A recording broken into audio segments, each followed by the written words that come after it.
Boa noite, eu sou o Guilherme Pestilho, monitor de matemática financeira, e eu quero aproveitar que uma aluna me pediu para resolver esse exercício, é o terceiro exercício do capítulo 5 sobre capital de giro, para mostrar para vocês alguns pontos que vocês devem ter atenção ao resolver os exercícios e ao usar HP, que são dificuldades que eu consideraria recorrentes dos alunos aí nesse início de aprendizado de matemática financeira e também de operar HP. Eu tive essas dificuldades e eu vi também em anos anteriores colegas de outras turmas terem. Então, esse conteúdo é totalmente opcional, tá? Você não precisa ver esse vídeo, mas eu espero que se você ficar aí para ver ele, eu consiga te ajudar. Dando início, então, vamos ler o enunciado. Um banco deseja cobrar 31% ao ano de taxa efetiva em suas operações de desconto. Para uma operação de 40 dias, determinar a taxa de desconto mensal que deve cobrar. Vamos começar então, como a gente deve começar todos os exercícios, fazendo a representação gráfica do problema.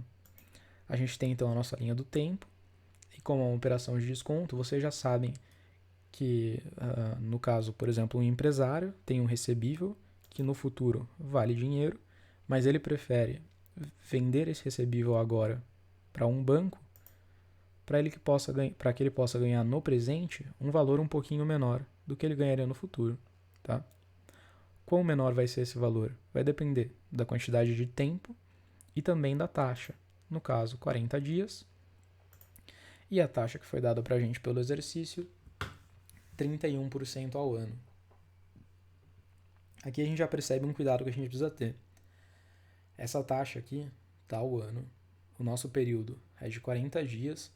E ainda lá no exercício ele quer saber a taxa de desconto mensal. Então esse, como muitos exercícios de matemática financeira, é um daqueles que a gente tem que tomar cuidado com os períodos que a gente está trabalhando. Tá? Mas para a gente conseguir saber a taxa de desconto mensal depois, a gente precisa saber quanto que essa taxa efetiva dá sobre essa operação aqui de 40 dias. Tá? Vamos tentar descobrir isso então. Através da nossa fórmula, a clássica dos juros compostos, a gente substitui os valores. Nesse momento, não podemos entrar em pânico por não saber o valor do PV e do FV. Tá? A gente vai conseguir mesmo sem eles. A gente vai conseguir estabelecer uma proporção aqui que é algo bem interessante. Então a gente não precisa estipular valores para PV e FV. Aqui já aparece o nosso primeiro cuidado, né? A gente tem a taxa em anos, a gente quer saber qual é essa taxa em 40 dias. Então, quantos dias tem o ano? 360, o ano financeiro. A gente quer saber a taxa em 40 dias. Essa é a razão da fraçãozinha aqui no expoente, tá? Vamos passar isso para HP? 1,31, Enter, 40, Enter, 360, dividido. Então, 0,11. Será que é só isso mesmo? Vamos olhar as outras casas decimais. Apertando aqui F9, eu vejo as 9 casas decimais aqui. Parece ser uma dízima periódica, tá certo? Ou seja, tem conteúdo relevante nas outras casas decimais. Eu não posso simplesmente desconsiderar elas. Eu não poderia assumir, por exemplo, que era só 0,11 e no resto da conta usar só 0,11. No final do exercício, o resultado ficaria bastante discrepante se eu tomasse esse tipo de atitude. Então, tenham esse cuidado de utilizar as casas decimais, tá? E por utilizar elas, eu não falo copiar as 9 casas e usar. Até porque a HP ela tem várias outras casas que não estão visíveis no display. Como que a gente pode continuar utilizando essas casas decimais? Você pode controlar os stacks de memória da HP, né? Quando você digita alguma coisa na HP, os valores anteriores ainda permanecem, alguns apenas. Se eu não me engano, a HP tem 3 stacks. Então, por exemplo, aquele 1,31 que eu tinha digitado, eu consigo acessar ele ainda. Eu posso apertar o R aqui e ir rolando os stacks, tá? Tem stacks vazios. Ou eu posso apertar esse daqui XY, que ele troca o valor na tela pelo valor que estava na tela anteriormente. Beleza? Tanto vocês podem ver a nomenclatura aqui de XY, quanto nessa tecla aqui que é que a gente vai usar agora. A gente vai elevar Y a X. Y é o valor que estava na tela anteriormente e X é o que está na tela agora. Então o Y é um 1,31 e o x é esse 40 sobre 360, né? Que na verdade seria essa operação que a gente vai fazer. Resultado, então, 1,0305, tá? Não é novidade, mas tem casas decimais aqui, não é redondinho. Vamos trabalhar com 4 casas que tende a ser suficiente para a necessidade de matemática financeira. 4 casas na visualização, tá? Beleza, então, até que ponto a gente chegou agora? A gente não sabe o valor de FV, mas o que a gente sabe é ele em relação a PV. O que eu consigo estimar com isso? Vamos fazer o desenho agora para tentar achar a taxa de desconto mensal. A operação é a mesma. Ele vai receber PV e daqui a 40 dias ele vai receber o FV.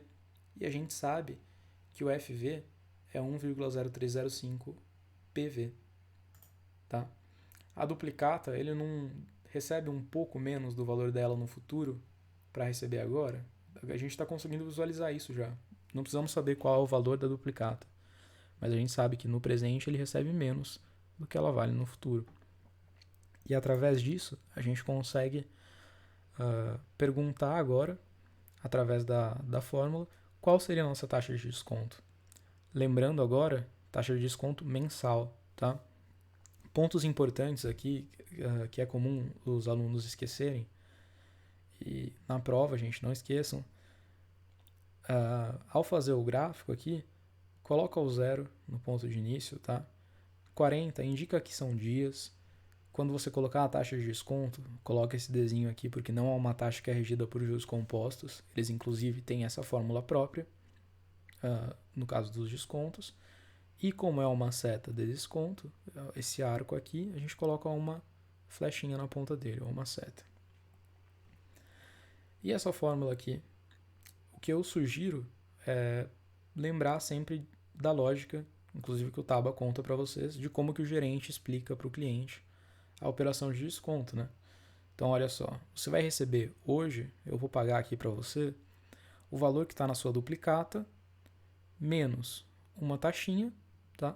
Taxinha estipulada pelo banco, multiplicado pelo número de dias que ainda faltam para a sua duplicata virar dinheiro, tá ok?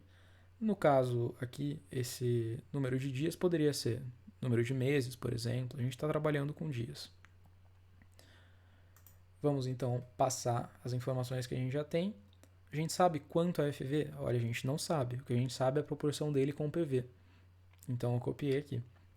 Interessante agora observar que a gente tem PV dos dois lados da equação. Isso quer dizer que se a gente dividir os dois lados por PV, a gente consegue tirar ele daqui. E aqui o N, quantos dias eram? Eram 40 dias. Pô, mas a gente quer a taxa mensal. Tranquilo. Vamos dividir por 30. Agora, na HP, eu quero aproveitar para mostrar uma outra função. Eu vou fazer essa divisão de 40 por 30, só que eu não quero perder esse 1,0305. Eu tenho total tranquilidade de que eu posso trabalhar com ele nos stacks. Eu posso colocar 40, enter, 30, divido, e eu sei que ele ainda vai estar aqui em cima, tá? Porém, numa situação de provas, e a gente está um pouquinho mais ansioso, mais nervoso, a gente pode querer ter mais segurança do que isso. Tendo consciência de que a gente não pode só anotar 1,0305 e depois escrever na HP por causa das casas decimais, tem uma função útil nela, que é o storage. Ele te permite armazenar o valor que está na sua tela em alguma das teclas de número. Como que funciona isso? Aperto storage 1, por exemplo, eu armazenei esse valor na tecla 1. Eu posso digitar qualquer coisa na minha HP agora, tá? E quando eu precisar recuperar aquele valor, eu uso recall 1 e recupero o valor que eu salvei na casa 1. Dando sequência, então, 40, enter, 30, divido, 1,333, vou colocar no storage 2, só para vocês visualizarem aqui como eu consigo trabalhar com vários números, inclusive. Naquelas questões que tem A, B e C, e às vezes você precisa recorrer a uma mesma taxa, tende a ser uma alternativa interessante vocês usarem os storages, tá? Posso inclusive limpar o que está na minha tela. Posso apertar o CLX aqui, que eu ainda consigo usar o recall. O que eu não posso fazer é ou salvar outro número em cima, né?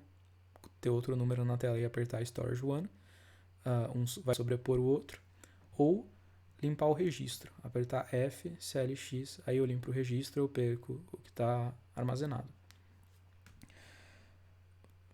Vamos continuar então.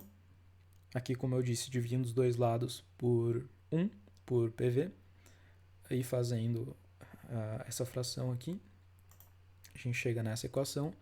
Agora a gente vai passar 1,0305 dividindo. Então vai ficar 1 sobre 1,0305. Vamos recuperar o valor. A nossa HP, convenientemente, tem uma tecla que permite fazer isso já. 1 sobre x. Tá? Só apertando ela, então, 0,9704. A gente está na reta final do exercício. Vamos passar 1 subtraindo. 1 menos. Só fazer essa divisão agora. Tinha salvado no recall 2. Vamos chamar ele, então. Reparem que esse valor aqui, ele está positivo. E na equação ele estava negativo. Na HP, utilizando a tecla CHS, eu posso trocar o sinal dele. Se você estiver se sentindo aventureiro também, você pode só vir na equação aqui, multiplicar os dois lados por menos 1, ficam ambos positivos também. Tá, outra alternativa aí. Dividir.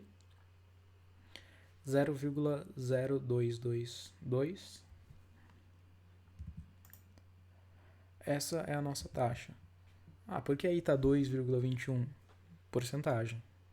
Vamos multiplicar por 100, então.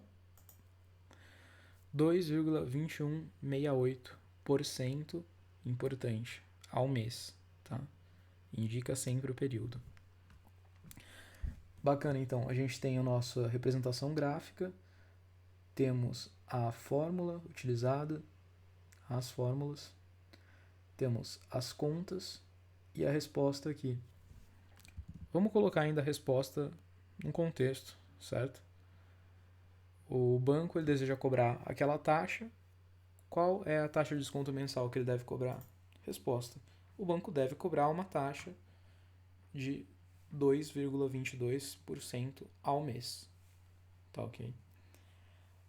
Uma taxa de desconto ainda poderia ter colocado desse valor. E o que aconteceria se o aluno estivesse resolvendo o exercício não usasse as casas decimais da HP? Se, por exemplo, ao fazer essa conta aqui, 40 entre 360,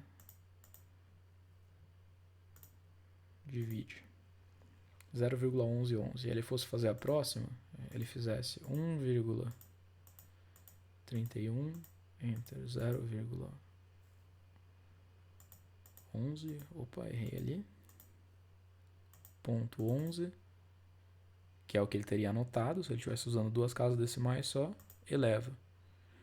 Já dá discrepância. Estão vendo? Se eu olhando com 4 casos decimais aqui, eu já observo discrepância. Depois de fazer essas contas, fica mais discrepante ainda. Ele chegaria num resultado assim, ao invés de 2,22, 2,0. E aí estaria errada a resolução. Tá? O erro teria começado justamente na primeira operação aqui que ele desconsiderou as casas decimais. Então tenham cuidado de utilizar as casas decimais. E por mais que seja difícil, às vezes numa situação de prova a gente tende a ficar nervoso, esquecer algumas coisas, se ater a esses detalhes aí que eu passei para vocês na resolução. Inclusive, quando vocês estiverem resolvendo os exercícios semanalmente, façam todas essas etapas para praticar e criar o hábito aí. Tá certo? É muito melhor do que ter que fazer tudo certo de primeira no dia da prova. Então, fica aí as dicas e os pontos que eu queria passar para vocês. Espero que eu tenha ajudado. Se vocês tiverem qualquer dúvida sobre exercícios ou se gostariam de ver alguma resolução, só postar aqui no Stoa, tá? Criar um tópico e falar dúvidas sobre exercício e tal. Se algum de vocês quiser responder também e ajudar o colega, sintam-se livre, mas eu vou também fazer a resposta de acordo, nem sempre com um vídeo. Eu, como havia dito, aproveitei para fazer esse vídeo para mostrar justamente esses pontos da HP para vocês. Espero que tenha ajudado e até a próxima.